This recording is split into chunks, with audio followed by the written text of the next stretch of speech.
पश्चिम बंगाल में the Kerala story पर ban लगा दिया गया है। मुख्यमंत्री ममता बनर्जी ने प्रतिबंध का ऐलान किया है। सीएम ममता बनर्जी ने द केरला स्टोरी फिल्म को लेकर कई सवाल खड़े किए हैं। ममता बनर्जी ने द कश्मीर फाइल्स का जिक्र करते हुए बीजेपी को कटघरे में खड़ा किया। द केरला स्टोरी इसी महीने 5 मई को रिलीज हुई है। रिलीज से पहले और थिएटर्स में आने के बाद ये फिल्म लगातार विवादों में घिरी हुई है। ममता बनर्जी ने द केरला स्टोरी पर सवाल उठाते हुए बीजेपी को घेरा है। ममता बनर्जी ने कहा, ये फैसला बंगाल में अमन चैन बनाए रखने के लिए लिया गया है। बीजेपी द केरला स्टोरी नाम की फिल्म दिखा रही है। द कश्मीर फाइल्स क्या है? ये एक वर्ग को अपमान करने के लिए बनाई गई है। द केरला स्टोरी क्या है? ये एक मनगढ़ंत कहानी है। कुछ ही दिन पहले इनके भेजे हुए कलाकार बंगाल आए थे। वो एक मनगढ़ंत झूठी कहानी वाली फिल्म बंगाल फाइल्स की तैयारी कर रहे हैं। ममता ने आरोप लगाया है कि फिल्म से केरला के लोगों की मानहानि हो रही है। साथ ही बंगाल के सम्मान को भी ये लोग नुकसान पहुंचा रहे हैं। बीजेपी समुदायों के लिए परेशानियां क्यों पैदा कर रही है? उन्हें ये करने का अधिकार किसने दिया है? क्या ये सब काम किसी सियासी पार्टी का काम है? फिल्म को लेकर जो सियासी बवाल पहले से शुरू हुआ था, अब उसे हवा मिल चुकी है। बीजेपी ने पश्चिम बंगाल में फिल्म पर लगे प्रतिबंध को लेकर हाईकोर्ट का रुख करने का ऐलान कर दिया है। पश्चिम बंगाल की मुख्यमंत्री ममता बनर्जी के इस फैसले के खिलाफ बीजेपी ने हाईकोर्ट का दरवाजा खटखटाने का फैसला किया है। आपको बता दें कि केंद्र सूचना प्रसारण एवं खेल मंत्री अनुराग ठाकुर ने ममता सरकार के इस फैसले पर हमला बोला है। उन्होंने कहा कि पश्चिम बंगाल जैसे राज्य में इस फिल्म को बैन करके बहुत बड़ा अन्याय हो रहा है। देखिए, द केरला स्टोरी एक प्रयास है सच्चाई को सामने रखने का, और फिल्म हम सबको झकझोर कर रख देती है। जब आपके सामने सच्चाई आती है कि कैसे भारत की मासूम बेटियों को प्यार के जाल में फंसाकर आतंकवादी संगठनों के लिए रिक्रूटमेंट किया जाता है, वो वैश्विक आतंकी संगठन आईएस हो या बाकी हो, उनके लिए इन बेटियों को प्यार के जाल में फंसाकर उस राह पर चलाया जाता है जहां जन्नत दिखाकर जहन्नुम में पहुंचाने का काम किया जाता है, आतंक के रास्ते पर चलाया जाता है।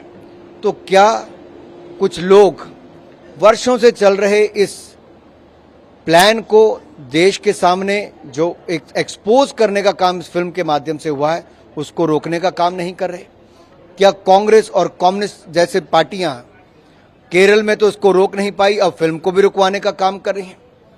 क्या ये भारत की मासूम बेटियों के साथ हो रहे अन्याय के साथ कांग्रेस पार्टी खड़ी है कि खिलाफ खड़ी है? क्या वो आतंकवादी संगठनों को एक्सपोज करने के इस प्रयास के साथ खड़ी है कि खिलाफ खड़ी है? क्या भविष्य में ऐसी रिक्रूटमेंट ड्राइव ना हो, बच्चियों को अपने जाल में ना फंसा जाए बेटियों को, तो उसके साथ खड़ी हैं कि खिलाफ खड़ी हैं? सवाल ये खड़ा होता है कि कांग्रेस और कम्युनिस्ट जैसे दल आज कहां खड़े हैं? इन आतंकवादी संगठनों के पर्दाफाश किया गया तो इस फिल्म के साथ खड़े हैं, किसके विरोध में खड़े हैं? चेहरा बेनकाब हो रहा है इन लोगों का जब ये तुष्टीकरण की राजनीति कर रहे हैं, वोट बैंक की राजनीति के चलते बेटियों को गलत रास्ते पर जाने पर मजबूर कर रहे हैं। और पश्चिम बंगाल जैसा राज्य तो फिल्म को बैन करके एक इतना बड़ा अन्याय कर रहा है जिसको मैं क्या कहूं। क्या वो सच भी परोसने नहीं देना चाहते? और कुछ दिन पहले की ममता बनर्जी जी के राज्य की एक मासूम बच्ची के साथ बलात्कार और हत्या की जाती है, जिस तरह से उन बेटी को घसीट कर लेकर जाते हैं, उसके शव को जो देश के सामने आता है, शर्मसार करता है। आप उस पर तो जवाब नहीं देते, पश्चिम बंगाल में महिलाओं के साथ और उसके ऊपर जवाब नहीं देते, लेकिन फिल्म को बैन करने का एक ऐसा काम करते हैं। क्या मिल रहा है आपको ऐसे आतंकवादी संगठनों के साथ खड़े होने का? क्या मिलता है आपको ऐसी सोच को बढ़ावा देने का? उनको कहीं ना कहीं समर्थक दुनिया वालों को भारत के अंदर ही मिलते हैं। जब ये लोग इस फिल्म का विरोध करते हैं और ऐसी रिक्रूटमेंट ड्राइव करने वालों के एक तरह से पक्ष में बोलते हैं, चाहे अप्रत्यक्ष तौर से बोलते हो, लेकिन कहीं ना कहीं वो समर्थन उन्हीं को ही मिलता है जो आईएस की सोच और ऐसे वैश्विक आतंकी संगठनों के साथ जुड़ी हो। प्रधानमंत्री लगातार कहते रहे, केरला उन्होंने कर्नाटक दौरे पे भी कहा कि कंटेंट से ज्यादा जो विषय है उस पर फोकस किया जाए। क्या आपको लगता है समूचा विपक्ष इस बात को समझना नहीं चाह रहा है, समझना नहीं चाहता है, या उनकी भी कोई मजबूरी है पॉलिटिकल? मुझे लगता है जब आतंकवाद के खिलाफ लड़ाई की बात है तो पूरे देश को एकजुट होना चाहिए, और आतंकवाद के लिए रिक्रूटमेंट ड्राइव अगर हमारे गॉड्स ऑन कंट्री केरल के बड़े हिस्से में की जाती है और हजारों बच्चियों को बहलाकर फुसलाकर इस जाल में फंसाया जाता है, उनकी जान पर बनाती है जन्नत दिखाकर जहन्नुम में पहुंचाने का काम किया जाता है, उनसे गलत कार्य करवाए जाते हैं। तो हमारा ये दायित्व बनता है, कर्तव्य बनता है कि हर भारतीय इनके साथ खड़ा हो। भविष्य में ऐसा ना हो, हम मुंह तोड़ जवाब उन आतंकवादी संगठनों को भी दे पाएं, तो इस फिल्म के माध्यम से जागरूक करने का काम पूरे देश को भी करें और विश्व तक भी ये फिल्म एक जागरूकता करने का काम करें। आखिरी सवाल मेरा रहेगा, आप इंफॉर्मेशन एंड ब्रॉडकास्टिंग मिनिस्टर है, पहले भी हमने कश्मीरी फाइल देखी जो फिल्म कश्मीरी पंडितों की यातना को बयान करती है यहाँ पे केरला।